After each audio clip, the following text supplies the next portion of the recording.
Right, folks, if you want to grab a seat, we're going to have our first talk. Feel free. Right, folks, if you want to grab a seat, we're going to have our first talk. There's plenty of seats. Come nice and close so you can hear without everybody needing to shout. I thought I was shouting, but apparently I'm not. Right, okay, thank you very much. Okay, so our first speaker tonight is Ankit, I'll leave you to it. So, Ankit, away you go. Thank you. Can everyone hear me clearly? Yeah? Great. So many of you were wondering what I'm going to speak about today. It is something which is dear to me, and it's ideas which I've been thinking about in my quiet musings, so to say. And I'm quite excited to share them. So without further ado, let's start. Yep. Okay, so how many of us have been like this? Sitting in a bathtub, staring vacantly into nothingness. Well, I was here, and that was because I was having an existential crisis quite early on in life, right? How many of us have had an existential crisis? The flow feels pulled out, right? Like everything, like who am I? What is life? What is the purpose of existence? And to make things worse, while I was having this, I came from a religious family, and so instead of going down the route of religion, I even took offense, and I was like, okay, I'm going to disprove God. And so during my existential crisis, I went and found the science, which is, I guess, a new religion now. So that brings me to the first phase of my journey, and of this idea of constructing this last invention, and that's the way of science. So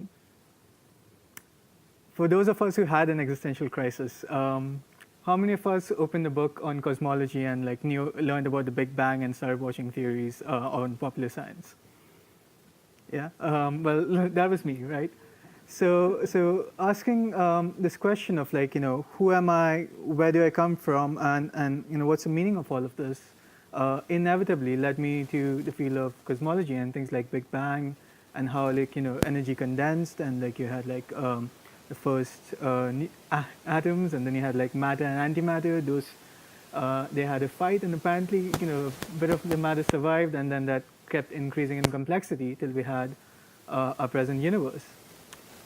Now it gets sweeter and more interesting than this, because then the next thing which I came across in my exploration was relativity. In this kind of model of the universe which we have, there are things like time travel, time dilation, going back in the past, and these are a lot of interesting concepts which come up in the exploration of cosmology. Then the next phase was quantum mechanics, right? And this was trying to understand subatomic particles, and while this was looking outwards, quantum mechanics looked inwards and tried to explain the universe through a bottom-up model. Now, in the field, in this story which we have for creation, there's a conflict, and the conflict is between relativity and quantum mechanics, and what proposes to solve it is string theory. Now, string theory tries to wrap up this whole system in a unified theory of everything, and this is the theory of everything of physics, which I'm hoping a lot of you know Stephen Hawking, and you have seen the movie Theory of Everything, and that's what it's about. So during my sleepless nights and exploration and breakdown of these things, I found myself reading a lot of popular science, and then really trying to understand string theory and the nature of what these things were actually resting on. I did not go in the details, but from a popular perspective, these are the insights which I had. So the key insights from this exploration was that the universe came from nothing and is governed by specific laws. In other words, this whole field says that, okay, grant us one free miracle, which is the Big Bang, and through that we're going to extrapolate all of these wonderful things. Then the next insight was that there are two key models like relativity and quantum mechanics, which are in conflict with one another, and a theory of everything would ideally unite them. And string theory tries to do this through a hyperspace model with infinite parallel universes. So in other words, you have these laws which are governing the very large, and then you have how these small things would work. And string theory comes in and says, okay, well, why not have infinite universes? And in this exponential model, our universe and these laws would make sense. Like somehow at each second we are sort of branching out and creating parallel realities and worlds, and then our world would be, or our laws of physics, which are these specific laws, would then be explained in that. Great. Now, string theory also doesn't stop there. There's M theory. And this M theory is apparently something which brings in string theory together and has a hyperspace model. And it has 11 dimensions. So according to this, you have dimension of length, width, 3D world, 4D world. And according to M theory, the 4 dimensions basically expanded upwards, and the 6 dimensions contracted. And then you had this 1 dimension from this thing called membranes, which sort of folded back the whole system on itself to explain this whole theoretical framework of multiple realities. Great. While I was having these breakdowns and coming across this, I couldn't help but say that, interesting. These ideas are interesting on the nature of existence. But, for example, if the hyperspace model folds back on itself, then where's space for dimension 0 to fit in? Dimension 0 is just a point, it's nothingness. And in this whole system, if it's just folding back, where's that? It explains a lot of the outer world which we see, but can this model explain poetry, politics, nuances of human perceptions? That too is part of our experience. And if you have a theory of everything, can it go inwards and account for this? How does it explain the origin of life? And all of these assumptions are coming from mathematical frameworks. So then, if this knowledge is based on maths, then what is mathematics based on? And so these are the questions which this exploration led to. And just to coach Chesterton here, the poet only asks to get his head in the heavens, while it is a logician who seeks to get the heaven in his head, and it is his head that splits. So How long did this sort of process go on for you? So it's still going on. Still having a crisis. Yeah, it's great. You're constantly breaking down assumptions of the world to see reality more closely. So anyways, this is what I gathered from the first phase. And as you'll see, for the rest of the presentation, what I'm going to speak is quite poetic in nature. And Alan Watts often said that poetry is trying to speak that which cannot be spoken through words. And a lot of details are here. I'm just jumping so much details, and I myself don't know many of them. But as this famous mathematician once said, God lies in the details. So whatever I'm going to say from here on, there are many details backing it up. Okay, picking up. All of these assumptions which we're making of the universe and string theory is based on mathematics. So then what is the foundations of mathematics? How can all of this come into existence? Now this brought me into the second phase of my exploration of these ideas, which is the language of mathematics. What is maths based on? How many of us have seen this book? How many of us have read it? So Mr. Hofstadter here, he does an exploration of formal systems in this book. And do you really understand, the foundations of mathematics based on which we're making these assumptions of the world? First, let's consider what a formal system is. You have axioms. These are a bunch of given truths, so to say. These are axioms. And you have a bunch of them. And then you have rules of inference. These are the rules with which, the axioms relate to one another. For example, you cannot, add this to that, or cannot subtract, something like that. Together, this creates a formal system. Now, for those of us here, this might seem a bit familiar, right? These look like words, and these look like the rules of construction, right? So in a sense, it is a language, but it is a well-defined language in which you don't have this room for ambiguity. And that is what a formal system is. Now, mathematics is apparently a formal system, which is based on, so all of mathematics, all the complex equations of string theory, which is for pages and pages, is based on the Peano axioms for the natural numbers, and the rules of inference are rules of mathematics. And why is this the case? Well, think about it. Mathematics was 1, 2, 3, 4. It's counting. That's the basis of it. And so this is basically counting on steroids, explaining Peano axioms, and you have these rules of inference. Now, together, they are just like cool standalone pieces, but what brings them to life is the idea of a mathematical sentence, right? So together, these things comprise mathematics. And just to elaborate on what that is, a mathematical statement is a statement which is either true or false, but not ambiguous, right? So it can either be like a 0 or it can be a 1, but not both at the same time. Now, with this said, any statement would be either true or false and would build on the different theories, and then that's how you sort of create more theories, more equations, you derive them, and then you have this complex language which exists in a world of its own, right? And that's mathematics. I still didn't stop there.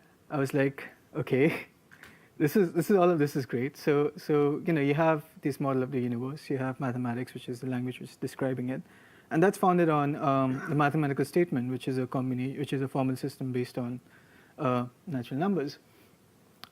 And then thinking, I came up with this proof which tries to show that what are the limits of the declarative sentence? If all of mathematics is founded on this, then what is the limits of that? So the proof goes as follows. Language is a vehicle for intelligence. This is a true statement. Most of us would agree that through English language we are sort of communicating intelligence. English is a language, true statement. The English language is composed of sentences, okay? A sentence is a complete thought put into words.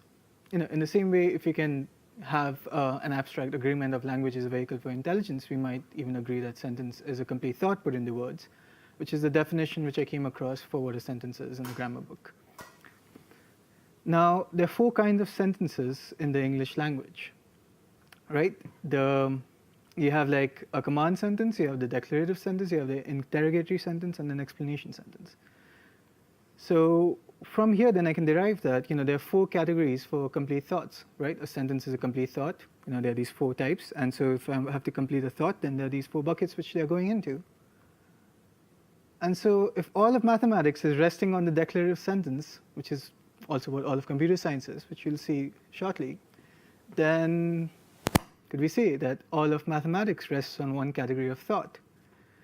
Now more than the details of this makes sense, right? Because if it wasn't, there wouldn't be other buildings in university, right? There would just be maths, science, everything else is just gone. So inherently, you have this phenomenon of intelligence, and you have these other ways of thinking, and mathematics somehow just represents one of them, and science represents one of them. It's one stream. Now, with this exploration, you couldn't help but think of the implications of all of this. Like all the technological world, like the foundations of our world is resting on these kind of predicate statements in a sense. And so then this brought me to the 3rd phase of exploration for these ideas, which is the hope of technology. What is technology? So this is how I define a technology. Anything in nature is a mystery till you understand it.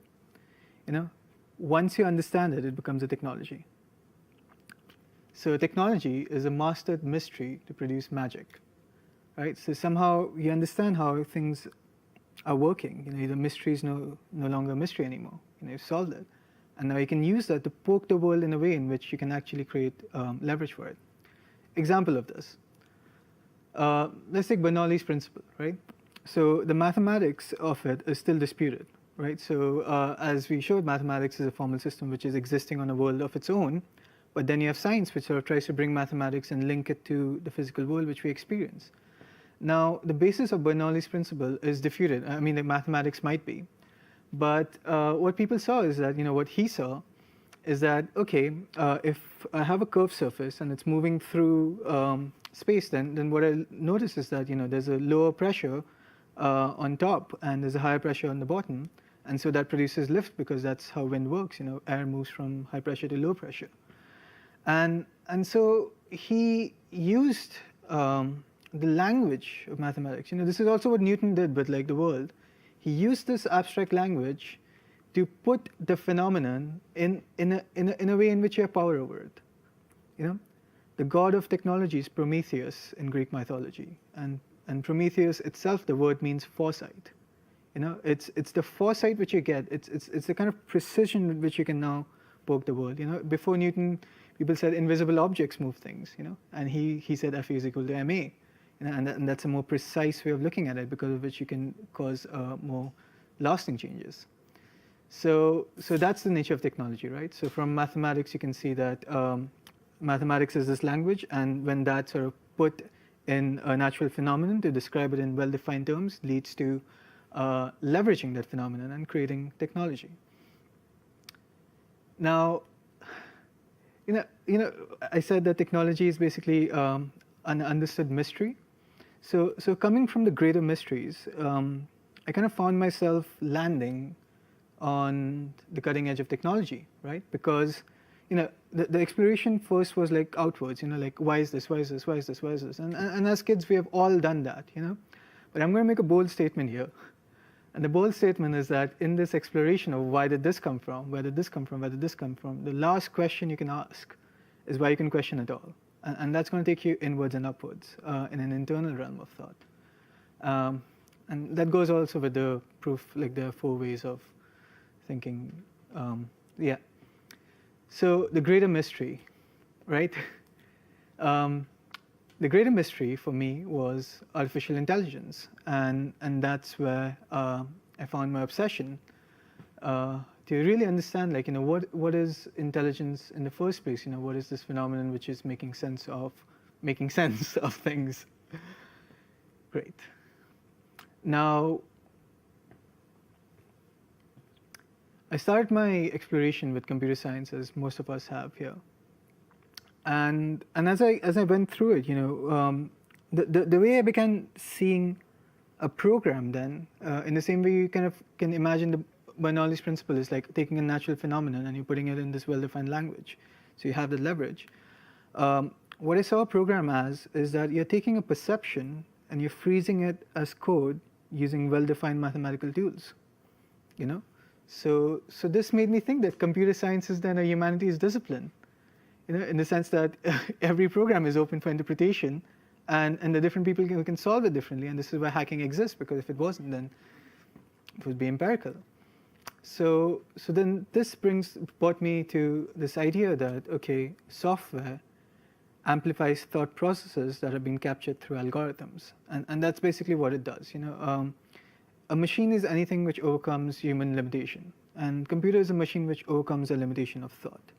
And it does this through capturing thought processes. It's not just capturing muscle mass, it's capturing thought processes in this algorithmic way, and really putting the steroids on it and amplifying it so that you can now do the kind of calculations which are almost impossible for a human to do. And the cutting edge of doing this, a cutting edge of taking thoughts and putting that in the algorithms and amplifying it is AI, right? Which is not just amplifying thoughts, but is capturing ways of thinking through sophisticated pattern recognition systems. And this is the current paradigm which we are in right now. The previous paradigm was I was just having this conversation with someone before the talk, that I was listening to this talk by this Google engineer, and he was saying how he kind of misses the old days where people used to talk about which data structure to use, or which algorithm would be best to solve a problem or something like that. Because nowadays, apparently, everyone in Google just throws a neural net at any problem, right? and that's the paradigm, right? You sort of gone beyond thought, and now it's ways of thinking through these pattern recognizers. Now, this brings us to an arms race. And for those of us who have been familiar with AI, we'd see an explosion of different models for artificial intelligence, right? there was this one scientist who said, I think it was Andrew Ng who said that, compared to the other fields, AI is the most open for its breakthroughs, because there's this constant sharing going on. There are like more papers being published in AI than in any other field. Oh, okay, maybe that's a bold statement, but that's the point, right? Like throughout history, there's I call it the flow of history. There have been these slices where people have concentrated a lot of effort in building a lot of infrastructure. For example, railroads, right? We don't see a happening railroad company, but Vanderbilt built his railroad company, which is like now the infrastructure for a modern world. And so throughout the flow of time, our species sort of concentrates its effort to building something. And this is the paradigm we are building. It's also true because like nowadays, the idea of a software company is extinct, There's no such thing as a software company anymore. If you're a company, you're a software company, period. And in the same way, there's no electricity company and like non-electricity company. If you're a company, you're running on electricity. So this is the paradigm. Well, there are obvious limits to that, right? If it wasn't, then we wouldn't be talking about it and it would be done with. And these are the limits to AI, which is building on like all these kind of assumptions which are laid down previously with the kind of limits of maths and the limits of, the declarative sentence. Because most of the AI conversations which you'll see right now is like, is it ethical? Will we have control over it? Like, whose morals will it follow? What is it going to do? And this whole conversation about like ethics and morality and all these possibilities of AI is something which is surrounding the field, and rightly so, because here you have like these sophisticated pattern recognition black boxes, and you have people sort of projecting their fantasies onto it and saying these claims. And it's true, because like if you can outsource thoughts, and you're outsourcing ways of thinking, then that comes in the purview of skilled jobs, white collar skilled jobs. So that's one of the issues around AI is like, how do you go about answering these moral and ethical questions? The second is theory of intelligence. Okay, so now to best understand why this is a limit in the current kind of permutation explosion in AI, I would like to again go back to the analogy of flying, right? For many years, people tried to create flying machines by imitating birds, but they failed. People jumped off cliffs, they died. And the breakthrough came when you sort of use like things like Bernoulli's principles, things which were underlying in the fabric of nature to sort of design these flying machines. And when you could do that, you could make these better assumptions, and then that sort of became this paradigm. And this is not just for flight, even for the locomotive industry. The same. You can see the same pattern happening again. When the locomotive came into existence, many people were like confused about like which is the best temperature to heat the coal, which is the best metal to use, like what's the best diameter for the wheel, and then there's huge permutations and this huge arms race regarding how best to design the steam engine or a train. And what resolved that paradigm, you see, was a new branch of physics called thermodynamics, because then through that you could make these best guess assumptions, and then that was something which was kept aside.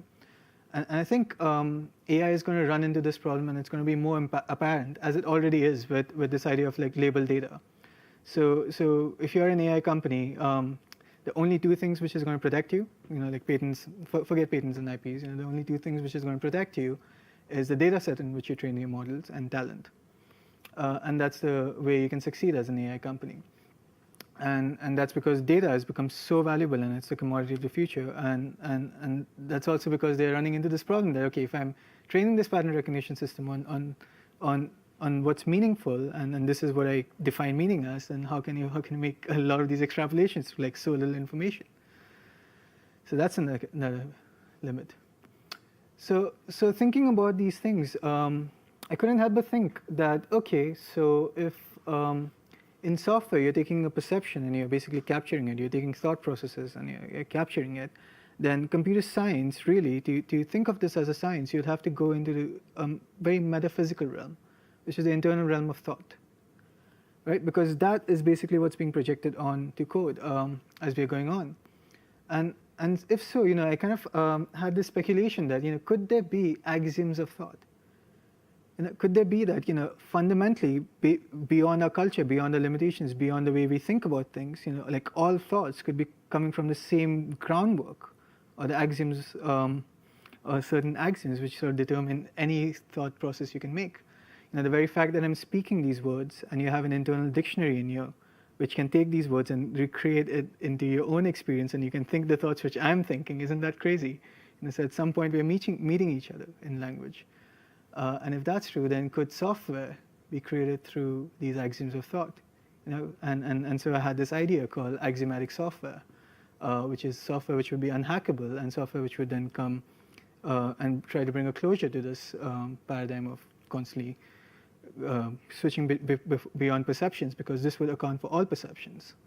It's like what people sort of saw the complexity of life at one point and said, like, this is crazy. There must be a divine hand behind it.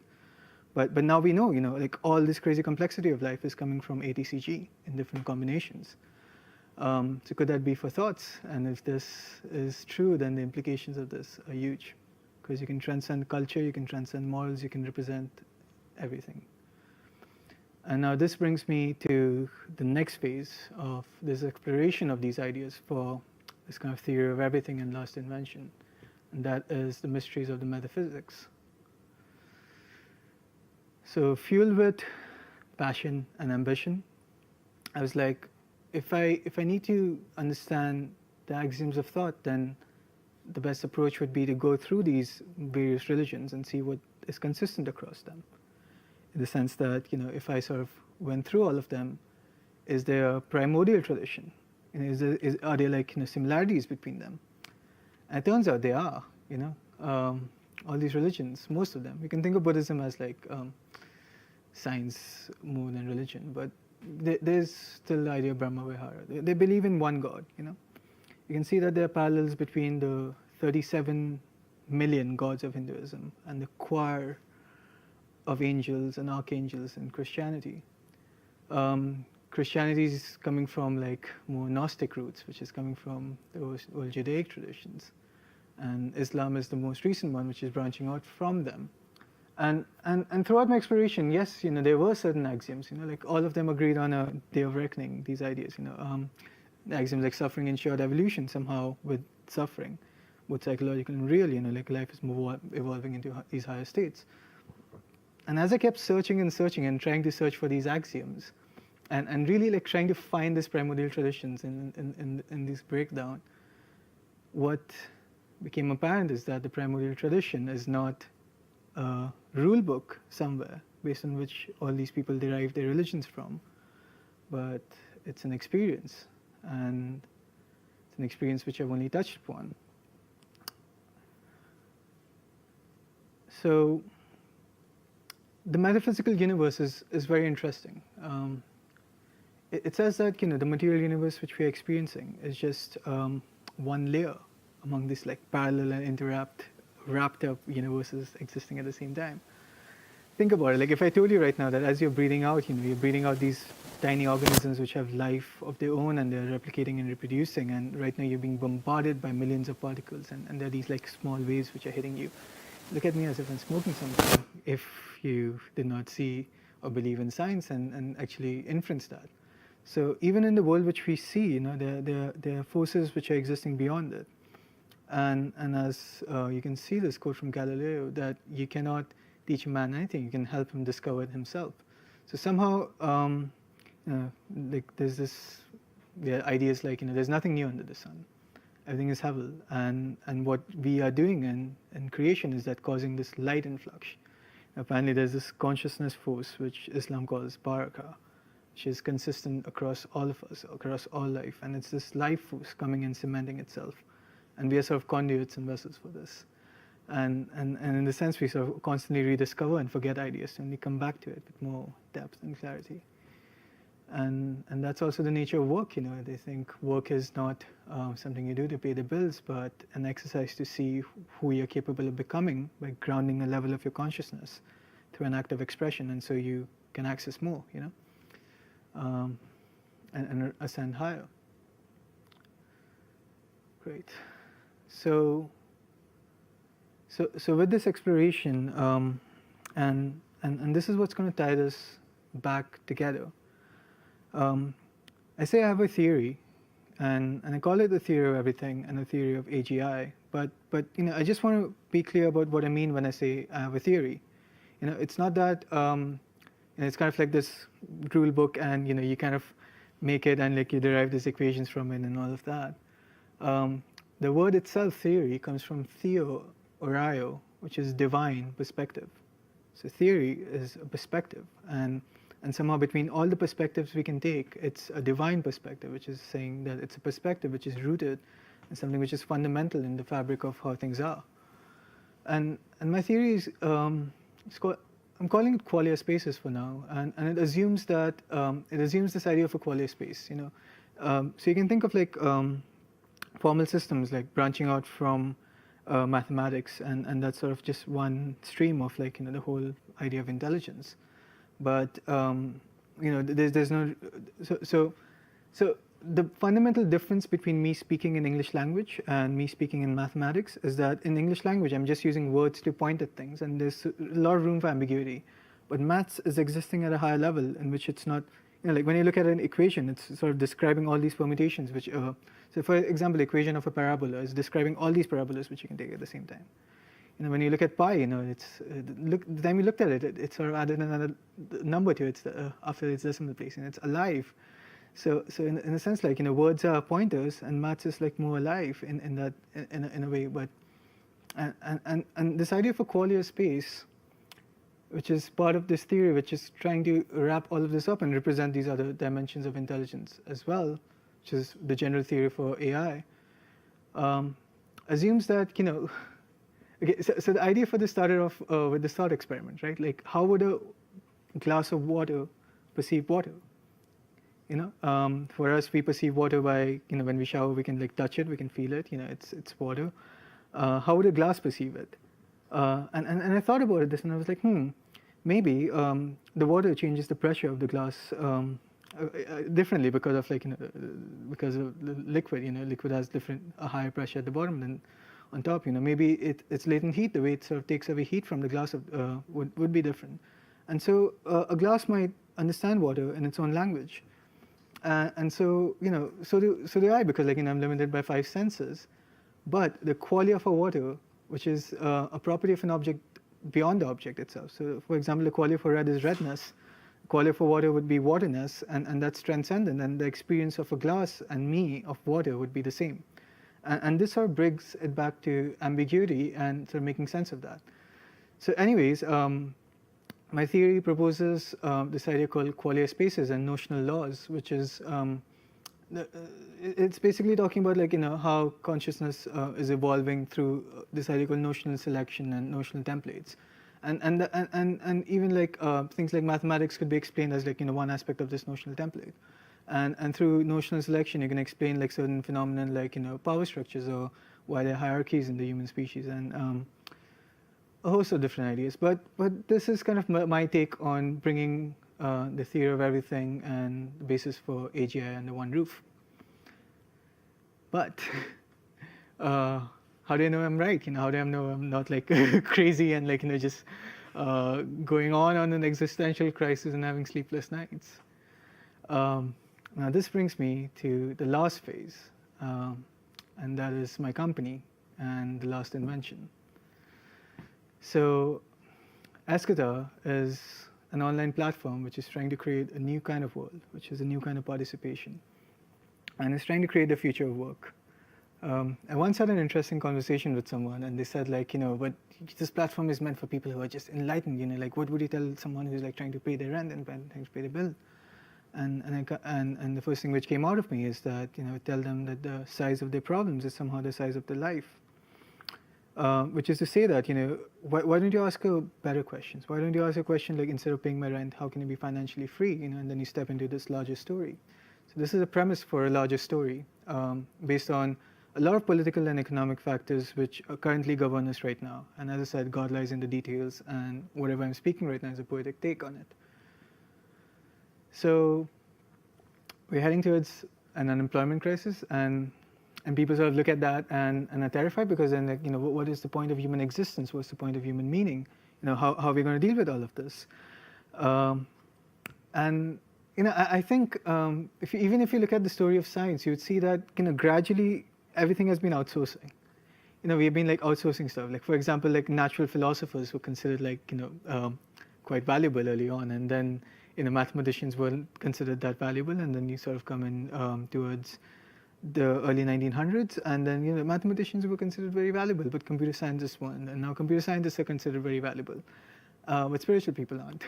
And in the future, maybe philosophers will be considered quite valuable, because the question would become, so currently you're rewarded for the skills which you have, because at the heart of capitalism is making things more productive.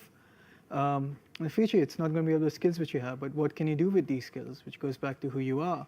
And so the pursuit of meaning is going to be something which is going to be important. And that's where qualia spaces and these theories come in, because I'm trying to design this company, and the way I'm trying to design it is that it has this correspondence with reality, which would allow it to sort of go in and have a seamless implementation, as well as sort of try to prove some of these assumptions for qualia spaces. Yeah. So how am I doing all of this? Like, what is the core of this company? So at the core of this company is this idea which I'm calling a Gallatin mind, which is again based on a myth, Pygmalion. But so this Gallatin mind, this kind of structure, is trying to represent the way you understand meaning.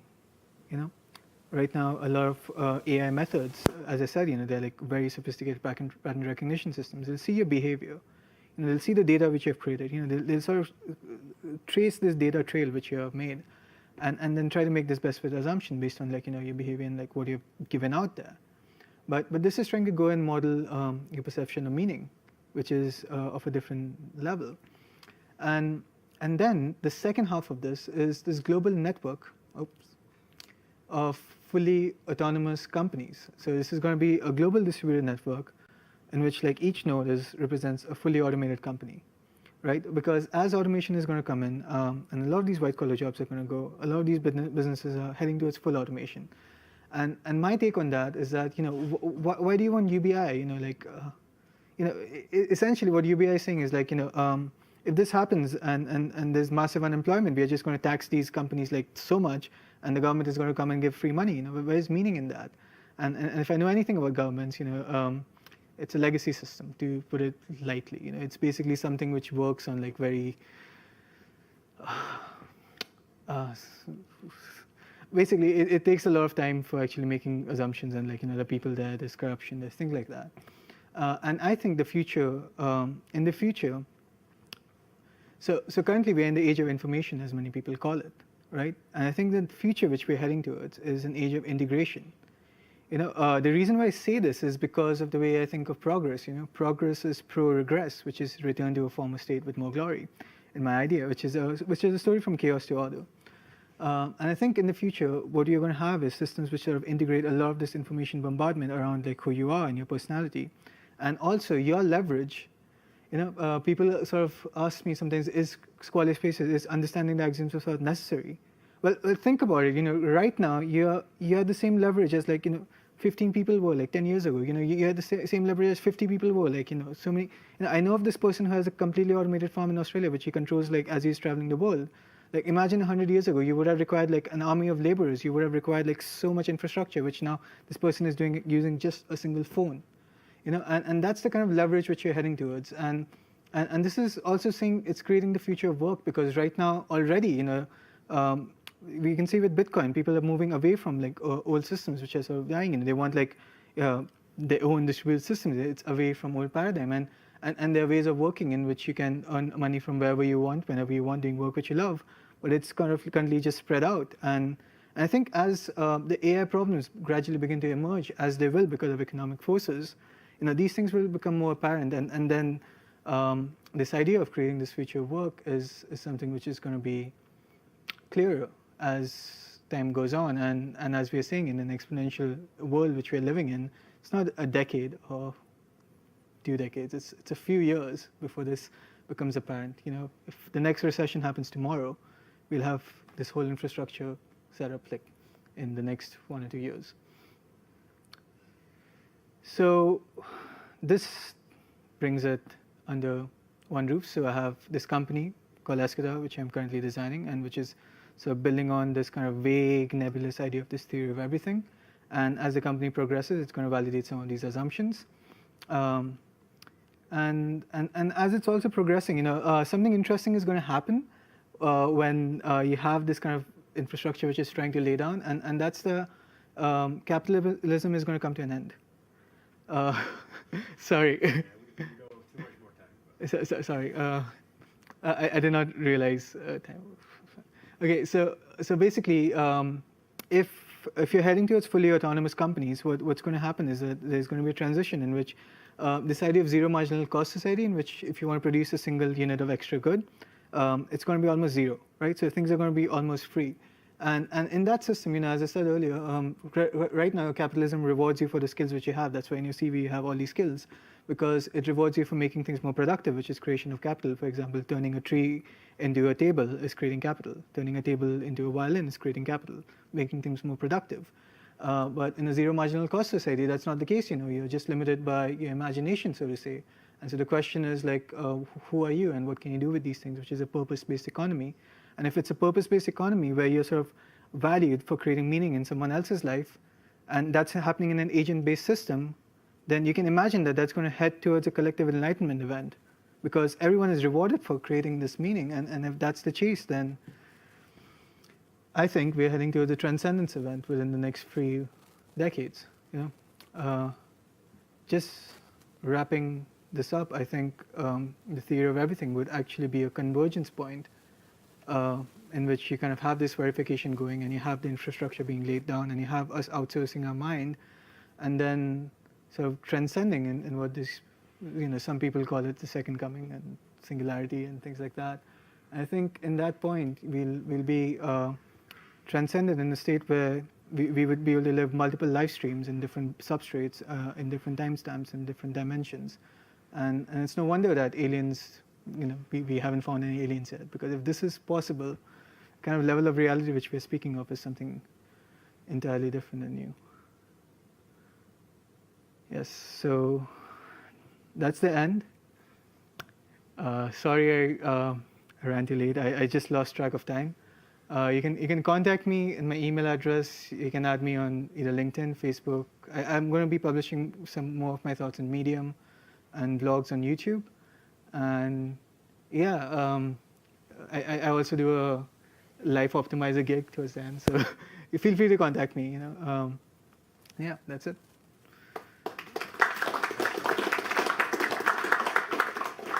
Thank you, Ankit. I think we're going to skip questions just now, but if you want to kind of catch him, you'll just be here. Or I don't know if you're coming to the pub later or. Yeah. Okay, so he'll be about. We're going to take a quick break so we can get the next speaker set up.